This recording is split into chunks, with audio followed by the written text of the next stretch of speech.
Muy buenas noches, mis queridos amigos y amigas. Bienvenidos sean a una emisión más de El Orloj. Hoy, un jueves 23 de enero del año 2025.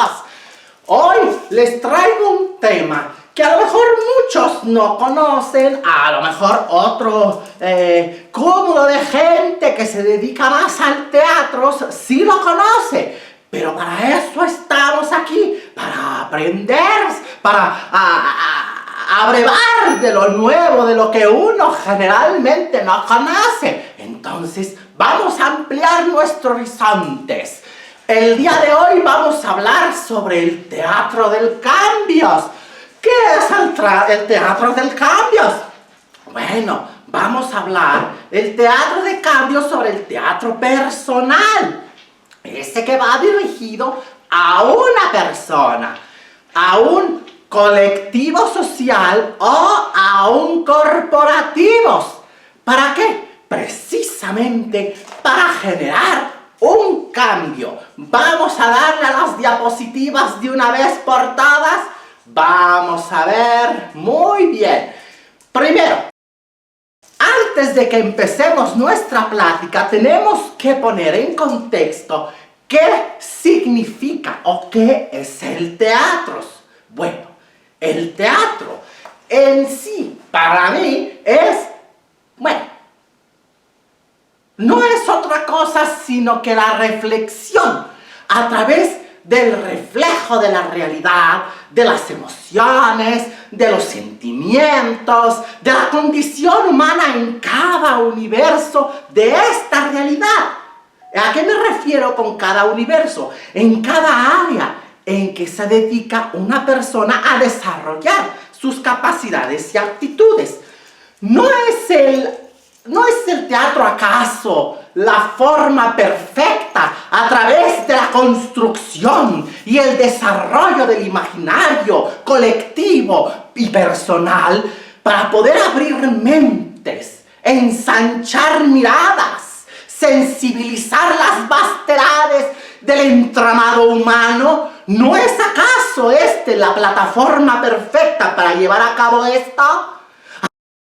A través del teatro reconocemos nuestros aciertos como especie y nuestras carencias y errores como civilización. Porque hay que reconocerlas, hay que aceptar cuáles han sido nuestros errores y nuestros aciertos, nuestras debilidades, nuestras carencias como seres humanos. ¿A través de qué? De una obra de teatro, del arte, de la cultura, para poder verlo enfrente de nosotros y poder recapacitar. ¿No es el teatro acaso la materia tangible e intangible perfecta? La fórmula alquímica para potenciar el desarrollo de generaciones en las aulas, en instituciones públicas o privadas, corporativos, empresas. ¿No es acaso esta la fórmula perfecta, la esencia alquímica para trocar las rocas en oro?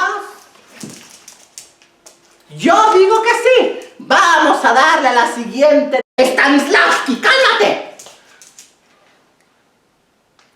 Es mi perro Stanislavski. Muy bien. Vamos a darle a las diapositivas. Muy bien. Aquí está. ¿Qué nos encontramos aquí? El teatro, pues sí, como todos lo sabemos, es tan vasto en sus posibilidades. Es tan vasto que se adapta a cualquier ámbito para poder lograr ese equilibrio en la convivencia. Fíjense nada más, hasta terapéutica.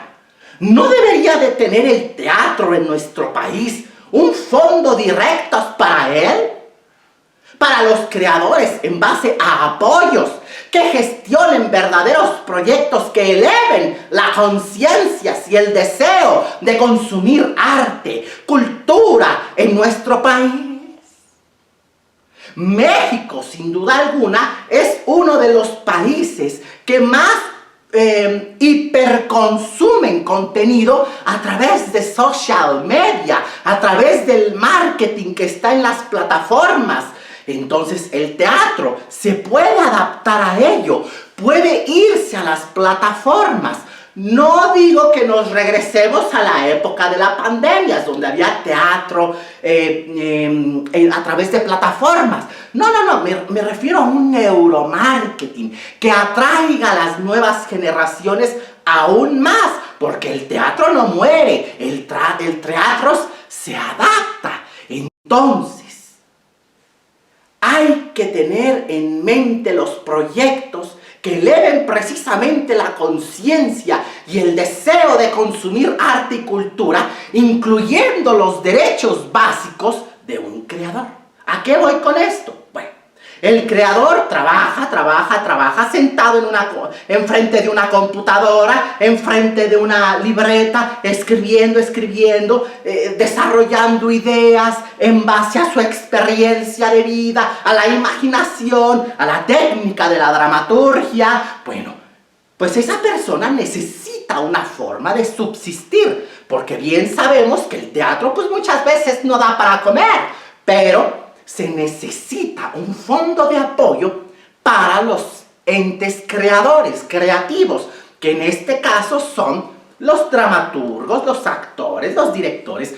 La gente que vive del teatro necesita un apoyo, necesita sentirse seguro. ¿Para qué? Como un incentivo de motivación para crear y que en este país no se vea a las que se dedican al teatro como el último eslabón de la cadena alimenticia, no, sino como parte fundamental, como un ligamento dentro de nuestro cuerpo que si se lesiona, simplemente no puede la maquinaria andar correctamente.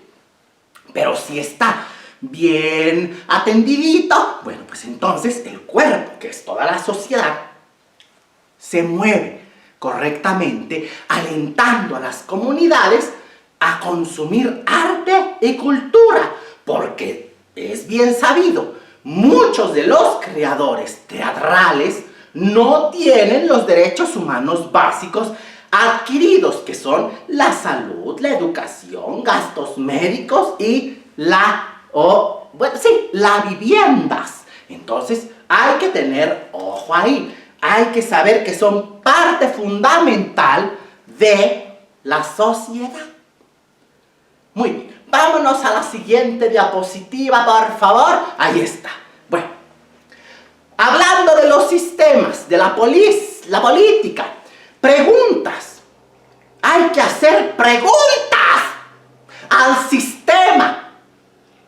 Hay que encarar al sistema constantemente, porque siguen sin entender, sin comprender que las culturas y el arte son la mejor opción para mejorar todo el panel social, a menos de que el hecho de querer mejorar el panel social no esté dentro de sus agendas. No quisiera yo pensar eso, ¿verdad? Pero puede ser. Acuérdense que la política es el arte de mascar caca sin hacer gestos, o el arte de lo imposible para hacerlo posible. Entonces, si nosotros tenemos a los creadores, a los actores, a los tramoyistas, a los vestuaristas, a los maquillistas, a los iluminadores, a todo este gremio, hasta el último eslabón de la cadena alimenticia, bueno, entonces eso está propiciando, de la mano de un alejamiento o de un no querer ver a la cultura o tomar a la cultura y el arte como parte fundamental del cuerpo, vamos a decirlo así, del panel social. Bueno, pues entonces estamos viviendo un desequilibrio cognitivo, y las adicciones de contenido que no generan un crecimiento o esparcimientos saludables para el individuo son lo que mejor proyectan los sistemas tanto políticos como de marketing. ¿Dando qué? Un paso amplio, un margen amplio al hiperconsumismo basura que degenera el pensamiento crítico. Y aquí me voy a detener un poco. El pensamiento crítico es parte fundamental de los creadores. Una persona que no tenga un pensamiento crítico desarrollados, hasta acá se escucha, que no tenga un pensamiento crítico desarrollado, no podrá hacer válidos sus derechos o darse cuenta de sus derechos. Entonces, ¿por qué no se pone como objetivo principal desarrollar el pensamiento crítico? Pues porque se caerían muchos sistemas, se caerían muchísimos artimañas de la política, de la burocracia. Entonces, aquí yo les quiero hacer un énfasis. El pensamiento crítico se desarrolla bastante bien gracias al teatro. Al teatro y su vastedad de posibilidades. Porque el teatro no nada más es pararse en un escenario y hablar por hablar. ¡Nada! No, el teatro conlleva un pensamiento crítico antropológico, filosófico, político, estratégico, sociológico, educativo, científicas. Así de vasto es el teatro.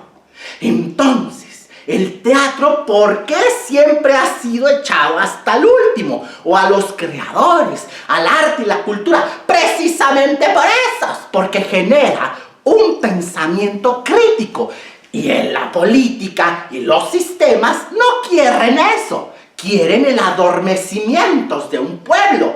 Que las nuevas generaciones vayan saliendo sin el pensamiento crítico. Porque es más fácil moldearlos. Entonces, a través del teatro, específicamente del teatro, nosotros podemos tallar y pulir las disciplinas. Las disciplinas que se puede llevar hasta la sociedad, que pasa por el individuo y su desarrollo en sociedad. La filosofía del teatro, la antropología del teatro y todos esos esquemas que se tienen que abordar al momento de preparar al sujeto para una puesta en escena o para el conocimiento de lo que es el teatro. Fíjense nada más. Por eso el teatro es tan camaleónico que se puede abordar en muchos esquemas, en muchas esferas. Y de eso se trata el programa el día de hoy. Vamos a ir viendo en dónde se puede aplicar el teatro para un mejor desarrollo personal, social y corporativo inclusive. Fíjense nada más. Ahora, el teatro. Hoy, el teatro, ¿qué tiene que hacer? ¿O cómo se debe de hacer? ¿O a qué se refieren los autores? Por ejemplo, Luis de Tavira, a hacer teatro hoy.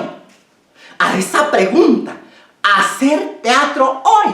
¿Qué conlleva hacer teatro hoy? Bueno, el teatro siempre ha sido una responsabilidad porque ataca de distintas fuentes, de distintas directrices. Entonces, hacer teatro hoy, como dice el maestro Luis de Tavira, corresponde a analizar objetivamente qué es lo que se quiere decir a través de un discurso dramático, literario, para después montarlo en escena. ¿Ok? Hacer teatro hoy, entonces, ¿qué implica? Librar una batalla. El teatro hoy tiene que librar una batalla aún más desgastante que las batallas de épocas anteriores, de épocas pasadas, ya que como un buen camaleón, ya les había dicho, el teatro y sus creadores deben de sobrevivir como especies darwinianas para poder adaptarse a las necesidades de los sistemas en sus políticas burocráticas. ¿Ok? Entonces, el ojo clínico desarrollado de una persona que hace teatro hasta por hobby va evolucionando y se va perfeccionando de la mano del pensamiento crítico. ¿Por qué? Porque dentro de los grupos, de los colectivos, en donde esa persona se vaya a desenvolver, inclusive la familia, ya su pensamiento será otro. Y habrá alguno que otro por ahí, o alguna que otra por ahí, interesado en saber cuál ha sido su proceso que lo ha llevado a esa forma de pensamiento crítico. Y ya hemos ganado a partir del teatro, porque ya alguien se interesó. Entonces, es bien sabido que el hacer teatro hoy representa un riesgo ¿a qué? A ver, a la censura y a los bloqueos por decir o entredejar ver algunas verdades a través de una ficción llevada a cabo en un teatro, en un foro y en muchos otros lugares, hasta en espacios públicos. El teatro, sí, está en riesgo.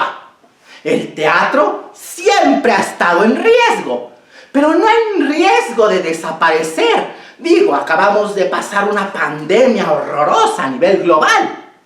Y en España, lo primero que pidieron cuando se reabrió todo el esquema social fue que abran los teatros. ¿Por qué? Porque el teatro me hace sentir, me hace vibrar, me hace sentir vivo. Entonces, el teatro sí está en riesgo y siempre estuvo en riesgo, pero no de desaparecer, sino de caer en las censuras. Entendiendo esto, comprendiendo esto, surge otra pregunta. ¿A dónde va el teatro y cómo se adapta? Esto es muy interesante. Vámonos a la siguiente diapositiva, por favor.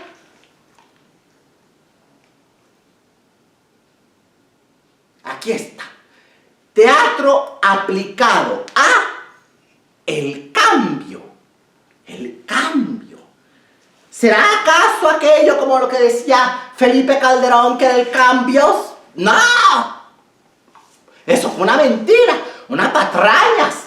No, el teatro aplicado al cambio se refiere al cambio sustancial a partir de la persona, del individuo, después al colectivo o colectivos, sociedad, corporativo y más. Entonces, vamos a ver de qué se trata todo esto. Miren, el teatro del cambio. Cambio social por participación. ¿Ok?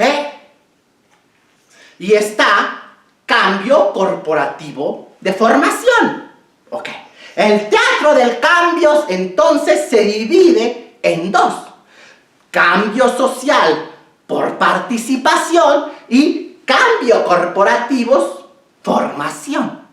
El cambio social por participación nos lleva a el cambio personal educativo y al cambio personal de curación. Y luego, en cambio corporativo de formación, va el teatro en la empresa. Fíjense nada más. Vamos a las siguientes diapositivas. Ahí está. Muy bien. Vamos a hablar entonces del teatro social. Para el cambio social. Este se divide en dos, como ustedes pueden ver. El teatro del oprimido. ¿Qué es el teatros del oprimido? Bueno, Augusto Boal, por supuesto, que hablaba de este diálogo que tenía que tener actor-espectador para poder crear o crecer inclusive a través de una técnica un tanto psicológica para un crecimiento. Viene el teatro del recuerdo, el teatro en las prisiones, teatro en el museo y teatro para el desarrollo, que incluye un diálogo no confrontativo, sino crítico, positivo para el crecimiento de la persona, del individuo. Y después viene el teatro en la educación para la salud. Fíjense qué bonito. En el teatro de la educación para la salud nos encontramos el teatro para el desarrollo personal y de grupo. Y después viene el teatro comunitario, trabajar en comunidad o llevar al teatro a las comunidades. Y después viene el teatro popular, que esto no quiere decir que sean obras populares, no, sino teatro popular, llevarlo a lugares públicos. Un discurso que entiende el colectivo general. Esto no quiere decir que se rebaje el nivel del discurso dramático o actoral o de montaje, no.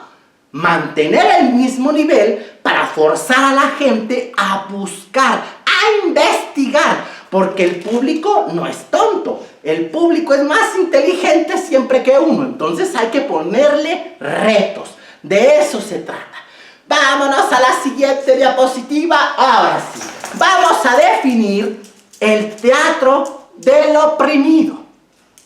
¿De quién es el teatro del oprimido? Augusto Boal, que es la técnica, precisamente, efectivamente, para poder analizar y visualizar la opresión por el poder a través del teatro. Ok, veo quién me está obstaculizando, veo quién me quiere oprimir, me quiere sobajar, veo quién violenta mis derechos, ok. Se desarrolla un pensamiento crítico a partir del yo como individuo para después soltarlo, esparcirlo a la comunidad o social o sociedad. Entonces, desde ahí partimos el pensamiento crítico a partir del teatro de los oprimidos. Después trabajamos con el teatro del recuerdo. ¿Qué es el teatro del recuerdo? Bueno, el teatro del recuerdo se puede usar para cualquier edad. Después vamos a ponerlo así de mitad de secundaria, que la mente empieza a entrar en otro sistema de comprensión de procesos cognitivos. Entonces, ahí se puede aplicar el teatro del recuerdo, pero específicamente o más popularmente se ha llevado a cabo para las personas de la tercera edad y más. ¿Por qué? Porque el teatro del recuerdo auxilia, ayuda a mantener recuerdos y memoria de las personas adultas mayores para que no pierdan la plasticidad de la materia gris, la interconexión eléctrica de cada neurona. Entonces, eso permite no perder la capacidad de las memorias y tenerla activa. Fíjense qué bonito a través del teatro. Y luego pasamos al teatro en las prisiones y teatro en museo. Vamos por el teatro en prisiones. El teatro dentro de una prisión auxilia, acompaña a manejar las emociones de los internos para que descubran o redescubran situaciones culturales que pueden ser de su interés, que no sabían a lo mejor que poseían un talento para transmitirlas, o un pensamiento crítico en ebullición y que se puede potenciar a algo mayúsculo y que puede ayudar personalmente, colectivamente, socialmente. Después vamos al teatro en museos. ¿Qué es el teatro en museos? Bueno, el teatro en un museo va de la mano con alguna exposición, algún tema en específico, cultural, científico, académico, y se representa dentro de un museo. Esto ayuda ¿a qué? A que los espectadores se adentren aún más en el tema de exposición o a tratar, ¿verdad? Con un aborde científico, cultural, académico. Esto permite hacer que el cerebro entre en una necesidad de saber más sobre el tema. Fíjense, ahora vamos a la siguiente diapositiva porque esto se va poniendo bueno. A ver, esta ya la vimos. Aquí está, fíjense nada más. Ahora, vamos a ir desmenuzando cada uno. Por ejemplo, el cambio personal, que puede ir de la mano de una curación. ¿Cómo? Bueno, para lograr esto hay ramas teatrales que se comunican, que se entrelazan, que se auxilian con la psique o con por los profesionales de la psique, psicólogos, psiquiatras, psicoterapeutas. Entonces, el cambio personal va acompañado de la curación a través de ¿qué? De un sociodrama, de un psicodrama, de un arco iris del deseos, del teatro playback y de terapias expresivas.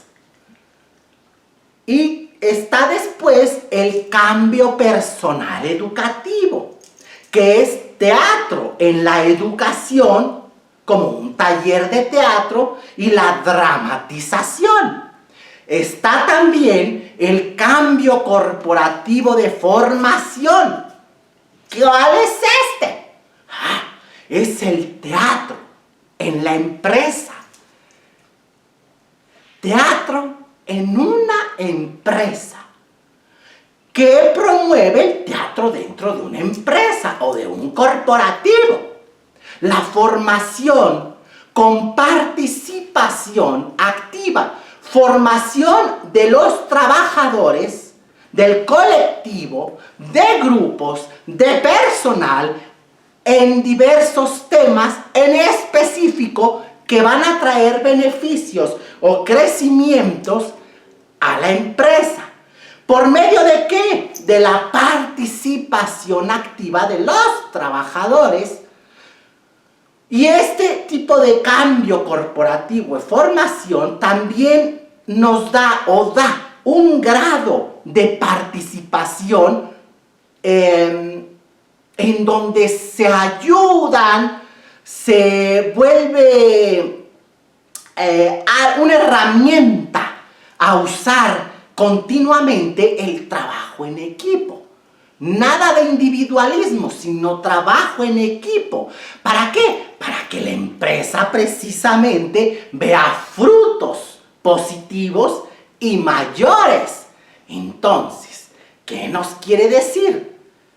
Todos estos tópicos o formas de hacer teatro van en una escalada, en un progreso.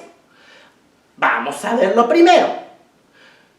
Si soy un corporativo, si soy una empresa, si soy el director de un reclusorio, si soy el director de un museo, si soy el director de una escuela,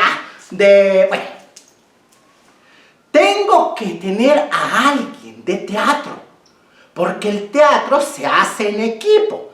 A veces sí y a veces no, pero son varias personas trabajando detrás de escena. Entonces, tengo que trabajar con una persona especialista en teatro para que me ayude a formar un cronograma de actividades con un proyecto, a través de un proyecto con un objetivo primordial.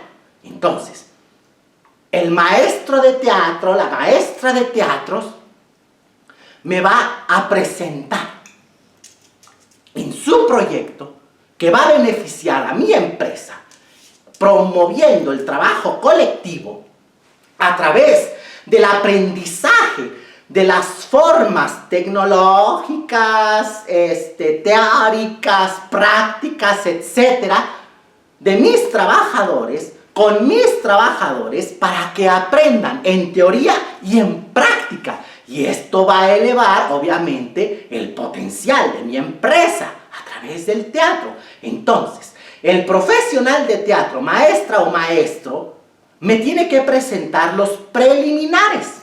Ahorita vamos a ver qué son los preliminares. Después me tiene que hablar de la sensibilización. Después de la sensibilización viene la creatividad corporal o grupal. Viene la creatividad vocal. Y después viene la expresión dramática y valoración. Pues nada más. Valoración. Que ahí va el aprendizaje ya bien comprendido, bien analizado y bien estudiado. Muy bien. Vamos a la siguiente diapositiva, por favor. Vamos ahora sí. ¿Qué son los preliminares que me va a mostrar el maestro, la maestra de teatro que va a trabajar para mi corporativo? Bueno, número 1, inicio de sesión. Bueno, a ver, maestra, maestro de teatro, ¿a qué se refiere con un inicio de sesión? ¿Van a dibujar un pentagrama en el suelo? ¿Van a invocar a algún demonio o algo? No. Vamos a hacer ejercicios lúdicos. Los ejercicios lúdicos que nos ayuden a movernos en un espacio determinado, reconocer el espacio, entrar en contacto con una armonía personal para pasar a la armonía grupal, reconocer el espacio de la otra persona, el espacio en general, el espacio personal, trabajar en base a ejercicios sorpresivos para ir estimulando la creatividad. De esto va a favorecer un clima de ¿qué? ¿Qué es lo que más quieren los corporativos? ¿Qué es lo que más quieren las empresas, las escuelas, las compañías, etcétera? Un clima de confianza. Pero sobre todo, una aceptación colectiva. Que todos y todas trabajen por un fin en común.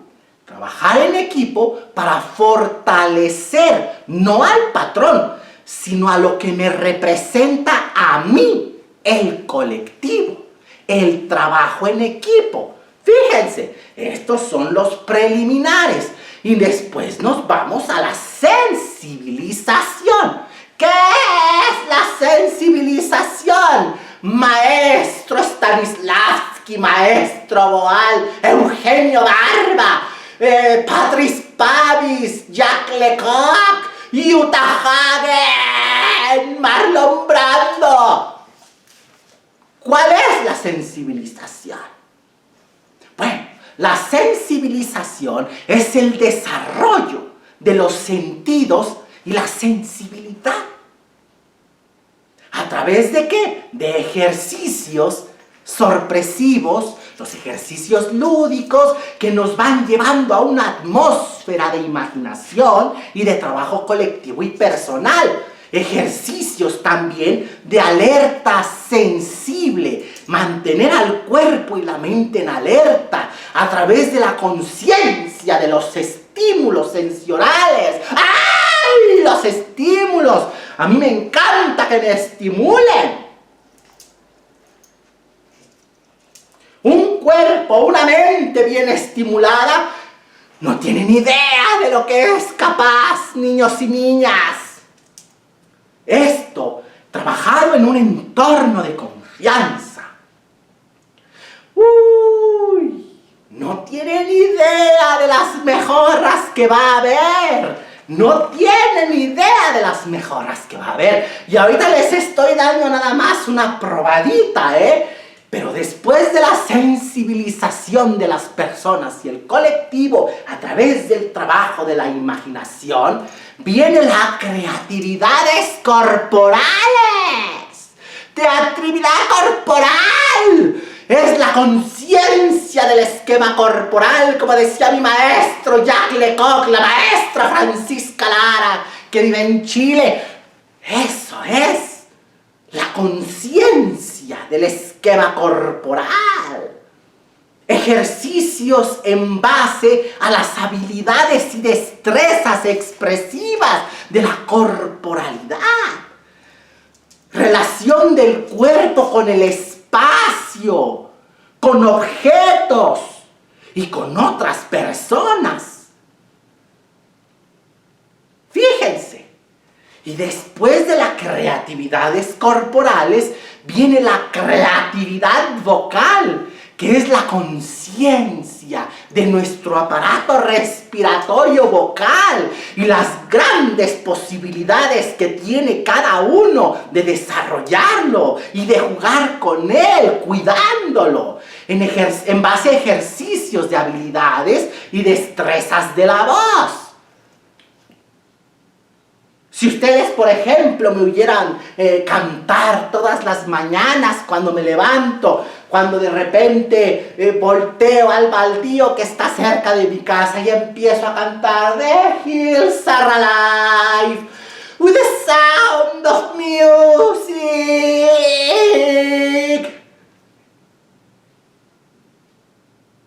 A lo mejor por eso se le fue la voz a Julie Andrews, ¿verdad? ¿Quién sabe? Será cuestión de preguntarle. Pero bueno, es entrar en una relación consigo mismo, con la voz, con el espacio personal, el espacio corporativo, el espacio imaginativo y el espacio de las otras personas. Y después viene la expresión dramática. ¿Esto a qué se refiere? A la adquisición y el desarrollo de una conciencia de ficción y realidad escénica. ¿Qué es la ficción? Bueno, es lo que sucede dentro de la obra. La realidad escénica es las personas actuando, los objetos actuando. Si yo te digo, este control en la obra de teatro va a ser tu teléfono, bueno, pues entonces va a ser mi teléfono. Y lo voy a usar como teléfono, es entrar en la ficción. No lo voy a traer como un control remoto, nada más, ¿sabe? No. Sino hay que entrar a la ficción con los objetos, con las personas, con el desarrollo de la dramática, con las actuaciones, responder y corresponder a los estímulos. Entonces, todo esto ya se fue trabajando en base a ejercicios teatrales y de contenidos temáticos que desarrollan en sí la capacidad y las capacidades en base a los juegos de cada etapa del desarrollo, ¿verdad? De las actividades. Stanislavski. Ahora, vamos a lo siguiente, que es, a ver, la siguiente diapositivas. La valoración. A ver, esto es muy importante. La valoración.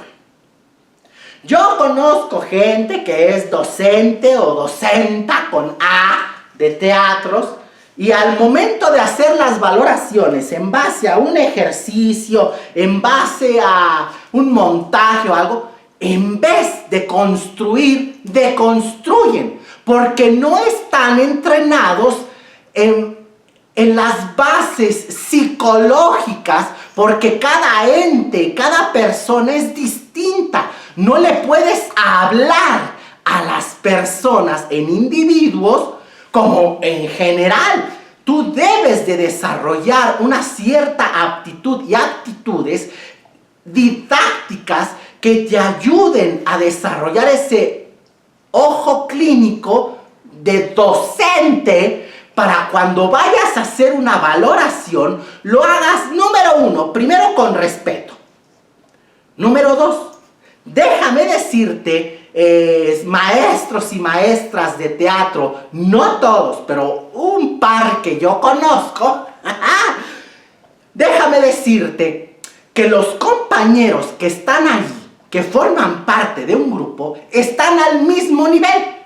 El único que está por arriba eres tú como maestro, como maestra. No puedes permitir que los que forman parte del grupo opinen en base a un trabajo de un compañero o una compañera en particular. ¿Por qué?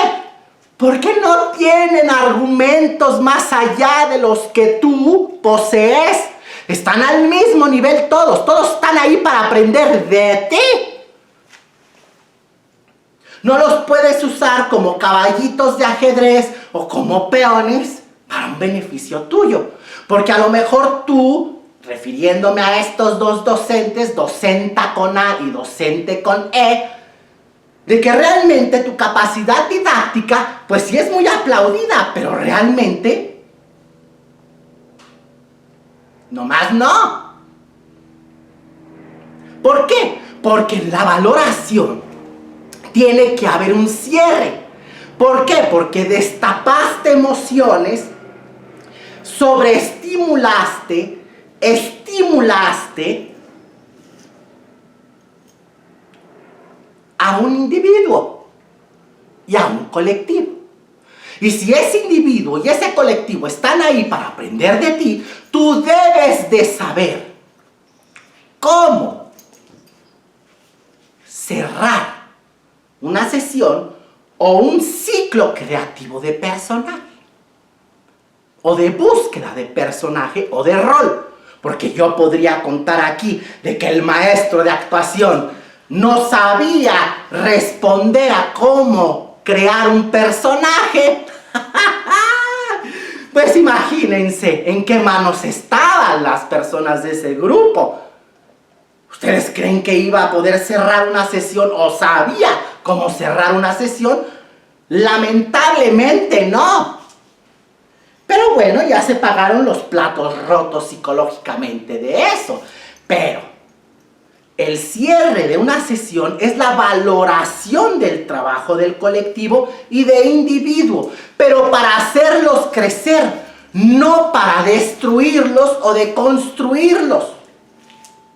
Esto es en ejercicios de evaluación perceptual, conceptual, calificativa, a nivel personal y grupal, técnico, teatral, para que favorezca como objetivo principal el clima de la confianza, la aceptación colectiva e individual, no para que los destruyas, camarada.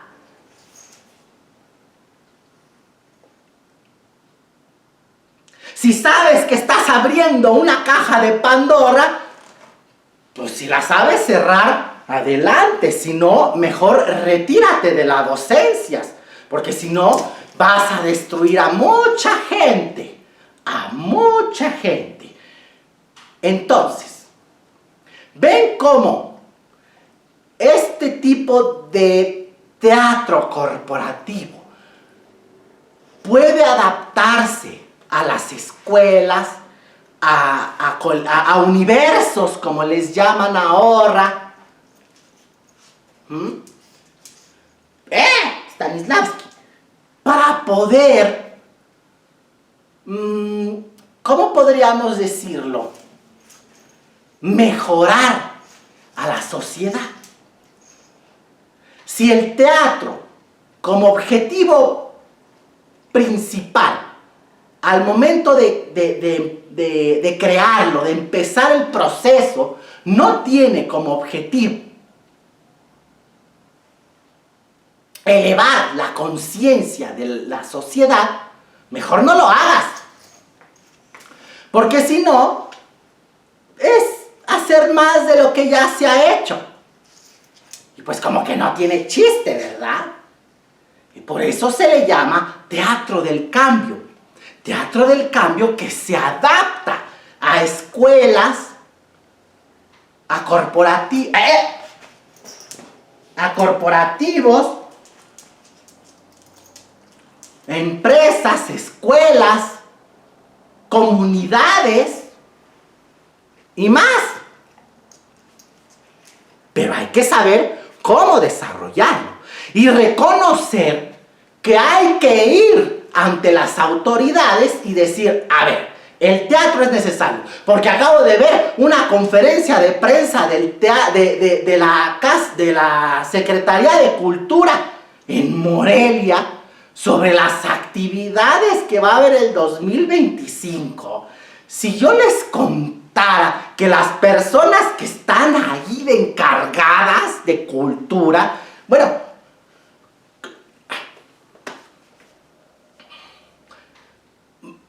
había más alegría en un cementerio que en esa conferencia de prensa. Había más objetivos en, no sé, en una reunión de un fraccionamiento que ahí.